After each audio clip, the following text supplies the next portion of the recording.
I consider myself to be a cinephile and a hardcore gamer. I played a lot of story mode games and a lot of multiplayer games too, and I've watched a lot of movies and TV shows, but in anime, I'm a fucking noob. In today's video, an anime noob is going to be rating a bunch of anime. So these animes I actually watched. Some of them I have completed it, the whole thing. The others, I dropped it somewhere in the middle, some of them in the beginning, and let's just say I'm about to get flamed. In today's list, we have Dragon Ball Z Kai, Sword Art Online, Baki, Death Parade, The Promised Neverland, The Great Pretender, Demon Slayer, Vinland Saga, Jujutsu Kaisen, Death Note, Bungo Stray Dogs, and Seven Deadly Sins, and Attack on Titans. I forgot to add it here, but it is in the video. These animes I have watched, or at least actually tried to watch, and have a few opinions on them, and this is where I'm going to be ranking them. Now again, we have a couple rules. They're going to be ranked based on how much I enjoyed watching the anime, and it's also going to be ranked based on the characters, the story, etc. And be warned,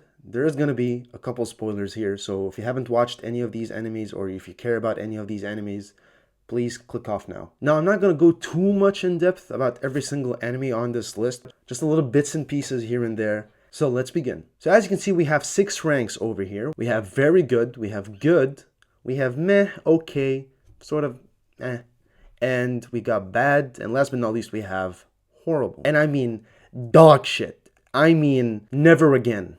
I mean, we're starting off big here. We have Dragon Ball Z Kai. Now, when I watched Dragon Ball Z Kai, I actually didn't watch it the whole way through. I think I stopped at around 90 episodes in, give or take. And there's a reason why. First of all, I didn't have that much time because Dragon Ball Z Kai, and I know there's Super after that. It's a lot of episodes, man, and I don't have that time as a college student. Another reason why I didn't finish watching it is because there is 70 episodes, give or take, in Planet Namek. I am sorry, but oh my gosh! Go Google that shit. See what I'm talking about. You know what I'm talking about, man. 65 of those episodes, we're just waiting for Goku to arrive to Planet Namek to defeat Frieza. Like, crazy. It wasn't boring the whole way through, but my gosh, is it tedious, I swear. That arc did not need 60, 70 episodes in Planet Namek. I do, however, am planning to finish Dragon Ball Z Kai because there is a lot of stuff that I like. I think the characters are amazing. Goku is fucking Goku. I love Vegeta. Gohan going from a kid to an early teenager, and that character development he gets is so fucking good. Piccolo started off as a villain, he wanted to defeat Goku, and then all of a sudden he's training Gohan, which is fucking crazy. He's one of my favorite characters, by the way. The Drip Lord himself. Sensational. I also met Trunks in the Android Saga. I didn't see much of him, but I like what I saw. Now, a little FYI, because Dragon Ball as a franchise is so fucking huge, I do know a lot of the spoilers, mainly from, Instagram. And actually, fun fact, my favorite character in Dragon Ball is actually Jiren. The aura that guy has is just mind-blowing. He was holding his own against Ultra Instinct Goku. Yes.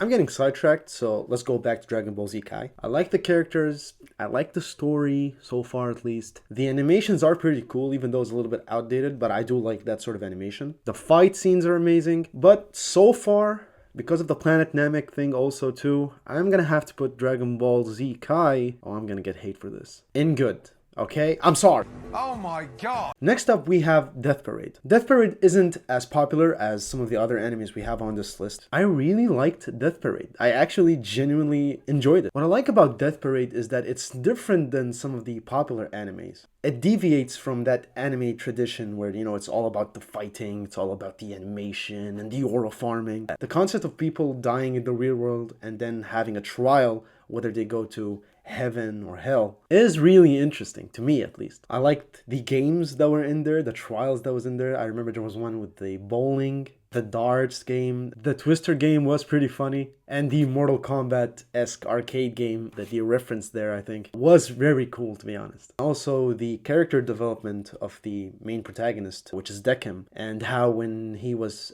testing Shioki, and she's teaching him about how humans operate, basically, feelings, compassion, hatred, revenge, all that sort of thing, and how he eventually weeps for her when she passes on. It was really nice. It's a beautiful sort of anime where you're just like in awe, at least for me it was. It was thought-provoking, and it was just a short and sweet anime. I might be in the minority here, but I actually love Death Parade a lot. And I know I'm about to get so much slack for doing this, but I will actually put it in very good. Yes, it's a whole tier above Dragon Ball in my opinion. Oh God! Oh no! I promise you guys, I am not trying to rage bait any of you.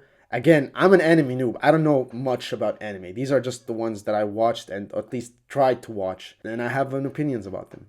Next up, I have Baki, and I'm gonna keep this short and sweet. I absolutely despise Baki. The animation is good, but everything else, in my opinion, I did not like. I watched, I think, the first 2 seasons from what I remember, and I was never invested in this anime. Even the fight scenes, to me, are a little bit boring, which is what this anime is all about. All the fight scenes go like this. They hit a couple of punches in, they stop for 5 minutes and give a monologue about what they're about to do, and then they do 2 moves after that, and then again they take a monologue for 10 fucking minutes talking about what they want to do, and then the process repeats over and over again. It's boring. I don't even find the story intriguing at all. It's just, to me, I'm sorry if I'm gonna get hate for this, but I don't like it at all. The only good thing I would say about this anime is that I think the animation is pretty cool. And also, there's a lot of characters here that have a lot of aura. But even that won't save it from what I'm about to do. So,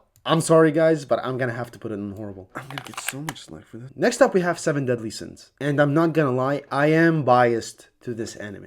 I just am. 7 Deadly Sins was my first introduction to anime back in the pandemic. Yes, I've watched only around 11 animes. In 5 years. When the pandemic started and we were all, sitting at home, I tried to give anime a shot. It was recommended by a friend, and let me tell you, I fell in love. The 7 Deadly Sins character are so fucking peak, it's crazy. Meliodas is fucking amazing. Bon, which is actually my favorite character in the 7 Deadly Sins. Gunther, King, Diane, Escanor. Holy shit, Escanor. My second favorite.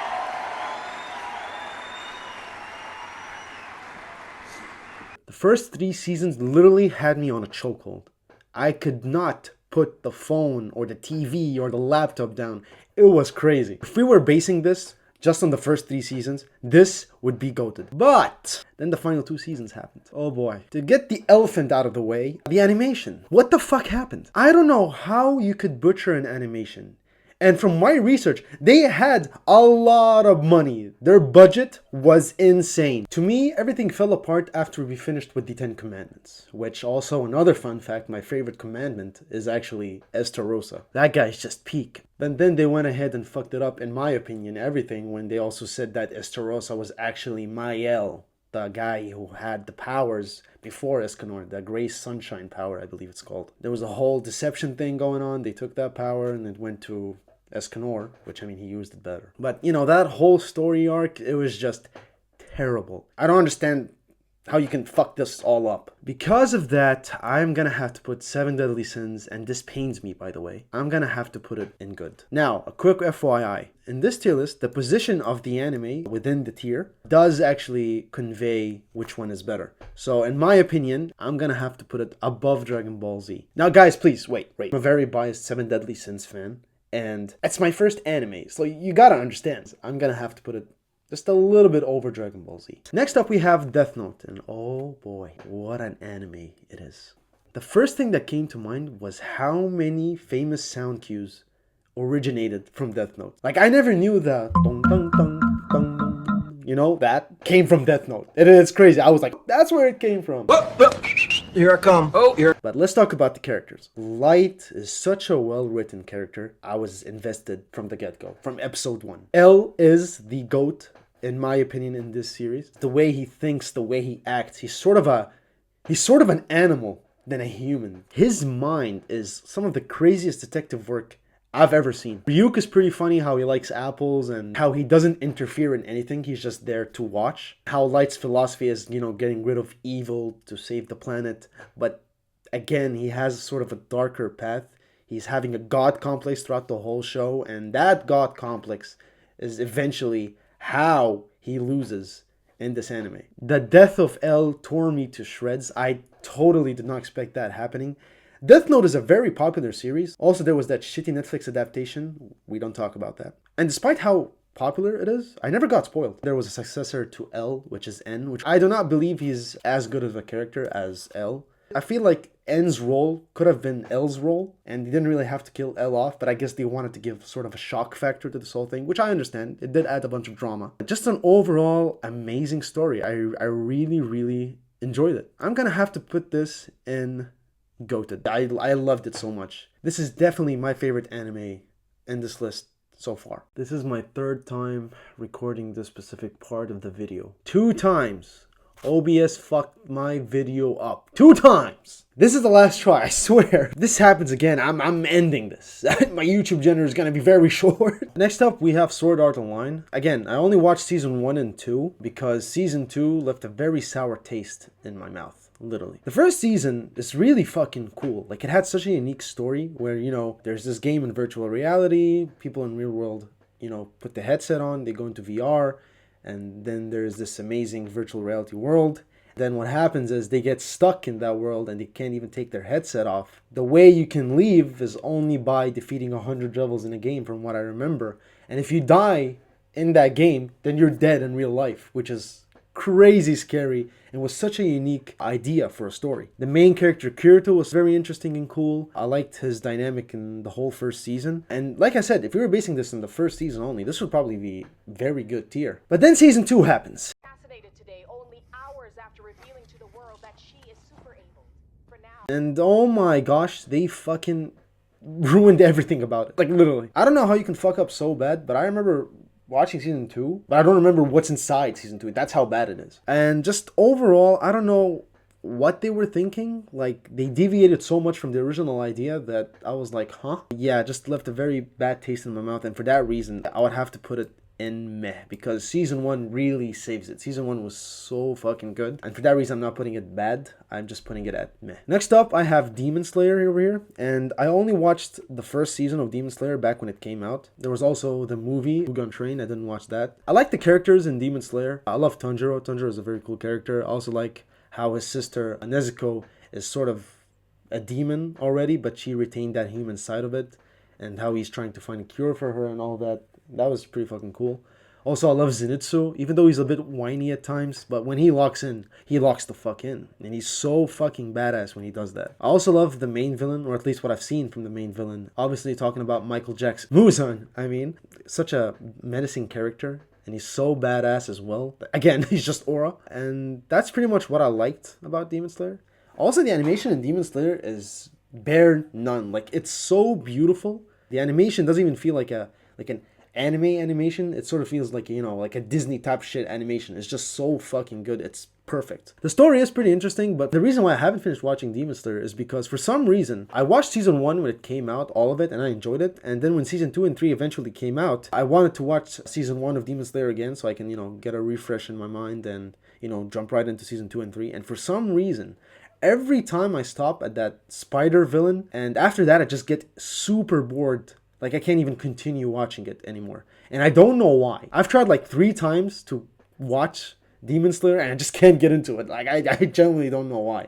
And just because of that reason, I would just have to put it at meh. Like, really. I don't think it's bad. It's just, I literally don't know what's stopping me from enjoying Demon Slayer. Next up, we have Vinland Saga. And oh my gosh, Vinland Saga is a masterpiece. No show, no anime does better character development than Vinland Saga.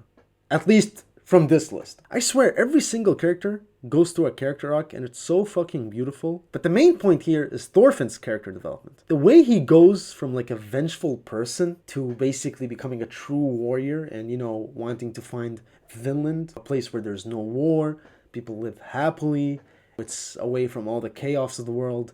And it's so beautiful. The characters are amazing. Like I said, Thorfinn is fucking incredibly badass. You got Thors, who is just an absolute giga chad of a man. Like, every time Thors is on screen, I feel like my beard gets a little bit thicker just because of his pure masculinity. Like, it's crazy. The testosterone levels are high as shit. I also love Thorfinn's best friend, Einar, who is a very interesting character. He is very important in the way Thorfinn changes his outlook in life. The dynamic between them is just so well written that you actually feel their brotherhood. Thorkill is also amazing. The guy cracks me up every time. He's so badass. But my favorite character in Vinland Saga has to be fucking Askeladd. He is so well written. And again, I'm saying this a lot, but that's all I can say. He's so well written that even though he's the main villain in season 1, and the way he dies, and seeing Thorfinn being heartbroken and depressed because he couldn't do it himself by his own hands, but also you can see that he feels sad for Askeladd because they did develop a sort of bond between them, even though Thorfinn wants to kill Askeladd for killing his father. And that level of characterization is so well made, it's mind-boggling. The animation is fantastic, the world is beautiful,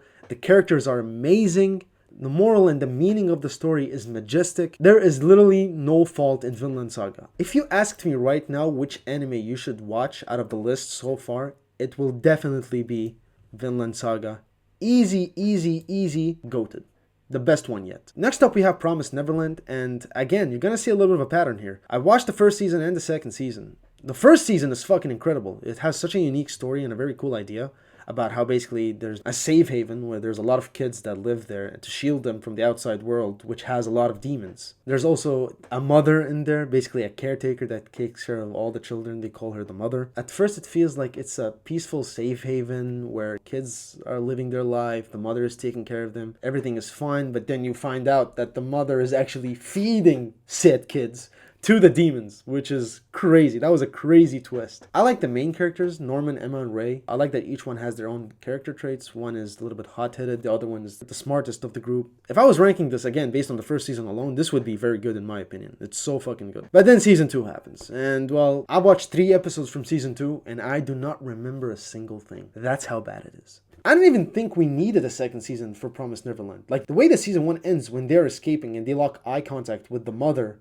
and then they leave, I think that was a perfect ending. That was like an open-ended ending. You know, it did its thing. It told an amazing story. Leave it at that. Why make a season 2 and fuck it all up? Daddy, chill. It left such a bad taste in my mouth. I'm gonna have to put this in bad. And it kills me to do this. Next up we have Great Pretender. What I like about Great Pretender is that it's a much grounded story. Just a bunch of con artists basically trying to scam and swindle people. And it's very good. It has an interesting story. I like the main characters. Itamura is a very good character. Laurent, Abigail. They're all very well written characters. Also, the animation is pretty cool. The main issue I had with The Great Pretender is that Laurent and Abigail, I think, faked their death like 2 or 3 times, which it just felt very cheap. Like, it was very unsatisfactory. But other than that, it's a very solid anime, and I would recommend it to you guys. So for that reason, I'll have to put it in good. I still prefer Dragon Ball Z over it and Seven Deadly Sins, but it's very good. I definitely recommend it. Next up we have Bungo Stray Dogs. Now, I only watched the first season of Bungo Stray Dogs, and the reason I didn't continue watching it was because I was traveling to Munich and I didn't have time, and then I just forgot about it. I think the characters are pretty interesting. Daza is such a cool character, and I like his special ability where he basically nullifies anyone's powers, which is OP as shit. The main character, Atsushi, is pretty cool. I haven't seen a lot from him. Like, he's nothing crazy, but I do like his ability where he can basically turn into an animal. That's pretty fucking cool. But my favorite character in Bungo Stray Dogs is actually Akutagawa. He's so fucking badass. I also think it's very unique to have the characters resemble real-life authors, and their special abilities also sort of mimic what the real author's traits are, which is kind of cool. The only reason I have with Bungo Stray Dogs is that I found it a little bit boring for some reason. Like, there's nothing I hate about it, but I just couldn't get into it. I heard season 2 and season 3 and above, it gets better from my friend, but I haven't gotten to that point yet. So for now, I'm just gonna have to put it in meh. I'm sorry, guys. Next on the list, we have Jujutsu Kaisen. Jujutsu Kaisen's strongest point is the animation and the fight scenes. They are incredible. It is so flashy, so swift, so smooth. They have so much impact. The hits actually feel like hits. Every time you watch a Jujutsu Kaisen fight scene, you think you're ready to fight Prime John Jones when you're not ready to fight Prime John Jones. You just think you're ready to fight Prime John Jones. I like the characters. I love Itadori. Gojo is fucking Gojo. He is fantastic. Nubara is pretty sick. Megumi is very sick. Todo cracks me up like crazy. All he cares about is that one famous chick that he always fantasizes about, and also having his brother. He's such a fun character, and every time he's on the screen, I am laughing my ass out. The main villain, Sukuna, is so fucking badass. You know how I said aura a lot of times in this video? This guy is the epitome of that. There was that one scene where Sukuna was in his domain sitting in a throne. 俺の魂に触れるか。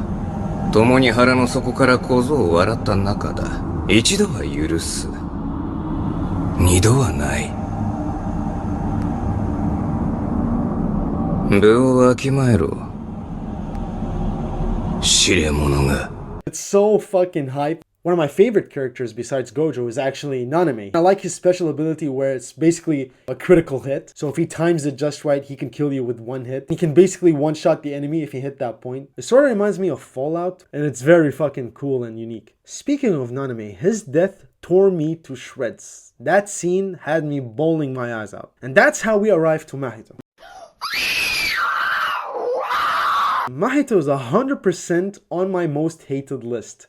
I swear to God, I fucking despise him, and I'm sure all of us despise him. He is so fucking annoying, but he's so fucking OP. He can basically turn you into a demon and kill you with one touch, literally. Just giving you a high five, and you're gone. Like, he's so fucking strong, and he's so fucking annoying. He is the absolute worst, and I mean that in the best possible way. This is how you write a character who you're supposed to hate. You do not feel an inch of remorse for that character, and they nailed it on the dot. I like the animation, the fight scenes are peak, the story is pretty good but nothing too crazy. Overall, I would put it in very good. And yes, I still prefer Death Parade over Jujutsu Kaisen, but I really did love Death Parade a lot. Last and certainly not least, Attack on Titans. To save you and me some time, this is easily number one on this list. Not only is it my favorite anime ever, it is some of my favorite things my eyeballs have ever witnessed. Let's touch eyeballs! No! Everything you want from a show or a movie or a game or whatever is there. You want a great story? Well, look no further. Has one of the best stories I've ever seen. You want great characters? Well, let me tell you, all of them are great characters. Everyone is so well written and so well voiced and so well animated. They did not miss with a single fucking character. Eren, Levi, Erwin, Mikasa, Armin, fucking Reiner, Beethoven, John, Connie, Sasha, Hanj, Petra, Annie, Historia, Ymir. I can keep going on and on and on. Like, there's so many good characters. It's mind-boggling. The soundtrack is absolutely incredible. You want a good plot twist? One word. Get up, Dad. That scene was such a mindfuck. Like, I was watching it with my friend, and you can go ask him. My mind was gone. The animation is so fucking good. The fight scenes are incredible. The story is peak storytelling. The way Eren changes his mission from killing every Titan to basically killing 80% of the world and causing a genocide, just so he could be the main villain for his family and friends to kill him and become heroes in the eyes of the public and in the eyes of Marley, is a tragic story that you witness. And the way Mikasa cuts Eren's head off and she kills him, even though she loves him, was just a tearjerker. Armin's reaction to seeing Eren dead, also that fucking voice acting was incredible. And to top it all off, they had the chutzpah to even show you a flashback of Eren talking to Armin and Eren talking to Mikasa, and you just keep on crying. A lot of people say that Eren changed a lot from season 1 to the end of the season, but I don't see it that way. Eren has always been a slave to freedom, and he always had that vengeful path. The only thing that changed was it went from Titans, and then when he found the truth, to Marley's. He even admitted it himself when he was talking to Armin in that flashback. He says in his own words that he's still that same old dumb kid who had too much power and couldn't control it. Cinema. I'm gonna stop right here because I kid you not, I can make a 10-hour video of just talking about Attack on Titans, and that probably wouldn't even be enough for me to finish everything I have to say about Attack on Titans. If you haven't watched it and you're seeing spoilers, I'm sorry, but even if you heard all the spoilers just now, watch it. It is still amazing. Take it from a guy who's not even a hardcore anime fan. Let me tell you, watch it. So this is my final tier list, guys. As you can see, Attack on Titan is number 1. Vinland Saga is number 2, Death Note is number 3. Remember, guys, that I am not a big anime fan. I'm fairly new to it, so please keep that in mind before you judge me for the Dragon Ball Z Kai replacement, for example. That's it from me, guys. I hope you enjoyed this video. It took me so long to record this video because I was having some weird issues with OBS and my capture, so I hope it wasn't all for nothing. I also fixed the aspect ratio of this video, so hopefully you don't see any of those black bars that you saw in my previous video, the Ghost of Yoti boss ranked video, which if you haven't checked that out, please do. And again, guys, if you like this sort of content where, you know, I just sit down here, make a tier list, rank, review certain games, movies, animes, TV shows, and just yap about a bunch of stuff, I do appreciate if you guys hit that subscribe button and like the video. That would help me a lot in this journey. Maybe share it with your friends who have similar interests as we do. Thanks again, guys, and that's it from me. Bye-bye.